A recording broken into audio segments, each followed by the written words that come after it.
anak-anak, apa kabar kalian semua? Ibu guru harap kalian selalu sehat dan selalu semangat dalam belajar ya. Nah, sebelum memulai aktivitas kita, mari kita berdoa terlebih dahulu. Berdoa mulai. Berdoa selesai. Anak-anak, biar lebih semangat, mari kita menyanyi yel-yel terlebih dahulu. Semangat belajar, yes, yes, yes. Isakot bekai, isakot kai. Satu hati, satu tujuan. Nah, anak-anak, pada video kali ini, Ibu Guru akan menjelaskan 3 materi yang berbeda dari 3 pelajaran yang berbeda, yaitu pelajaran IPA, pelajaran Bahasa Indonesia, dan pelajaran SBDP. Kita langsung masuk di pelajaran pertama, yaitu pelajaran IPA. Pelajaran IPA kali ini kita akan belajar tentang alat gerak hewan dan manusia. Seperti yang kita tahu, alat gerak berfungsi untuk membuat kita bergerak atau berpindah tempat dari satu tempat ke tempat yang lain. Hewan dan manusia menggunakan alat gerak yang mereka miliki tentu saja untuk berpindah tempat. Ada makhluk hidup yang bergerak dengan kaki, sayap, sirip, atau otot perutnya. Selain untuk bergerak, alat gerak juga digunakan untuk memegang, melompat, memanjat, dan berenang. Alat gerak terdiri dari 2 macam, yaitu alat gerak aktif dan alat gerak pasif. Alat gerak aktif berupa otot dan alat gerak pasif berupa tulang. Otot disebut alat gerak aktif karena otot dapat menggerakkan tulang. Sedangkan tulang disebut alat gerak pasif karena tanpa adanya gerakan otot, tulang tidak dapat melakukan gerakannya sendiri. Otot dan tulang bekerja sama saat hewan dan manusia melakukan gerakan. Sekarang kita lanjut ke materi kedua, yaitu pelajaran Bahasa Indonesia.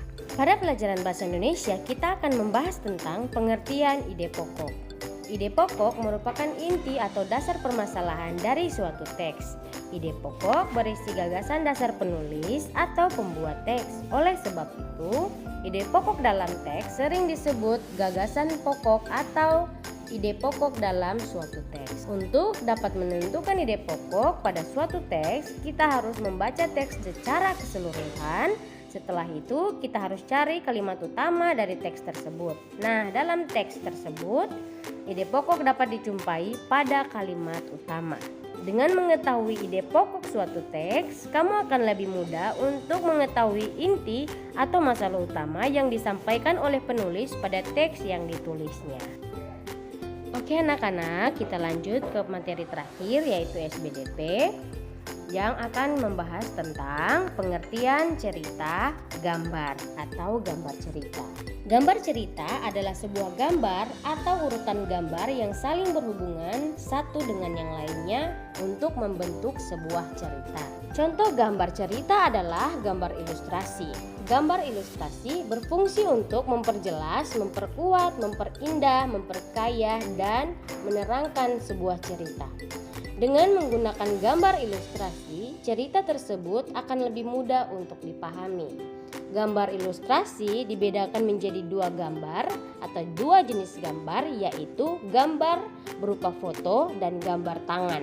Pasti anak-anak sudah mengetahui apa itu gambar foto.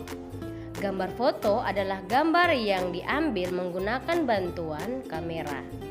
Dan gambar tangan adalah gambar yang dibuat berdasarkan hasil pemikiran atau hasil ide pokok dari seseorang. Nah, otomatis gambar foto menggambarkan kenyataan yang benar-benar terjadi saat foto itu diambil menggunakan kamera. Sedangkan gambar tangan dapat dibuat sesuai dengan ide pokok dari si penulis, contohnya seperti gambar-gambar yang ada di cerita dongeng atau buku bergambar. Nah, sampai di sini Ibu Guru harap kalian sudah mengerti dan dapat mengerjakan tugas ya. Anak-anak, kalian pasti sudah tahu kenapa kita tidak bisa belajar bersama di sekolah. Betul sekali, karena ada virus corona. Nah, untuk menghindari virus ini, kita harus mematuhi protokol kesehatan dengan mencuci tangan setiap kali selesai keluar dari rumah. rumah atau sebelum makan atau setelah keluar dari kamar mandi, dan setiap kali keluar rumah wajib menggunakan masker, lakukan social distancing atau jarak 1 meter dari lawan bicara, dan jauhi kerumunan.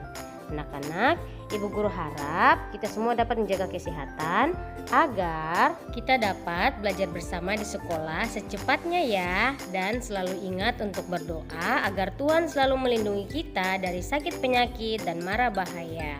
Sampai di sini saja, salam sehat dan terima kasih.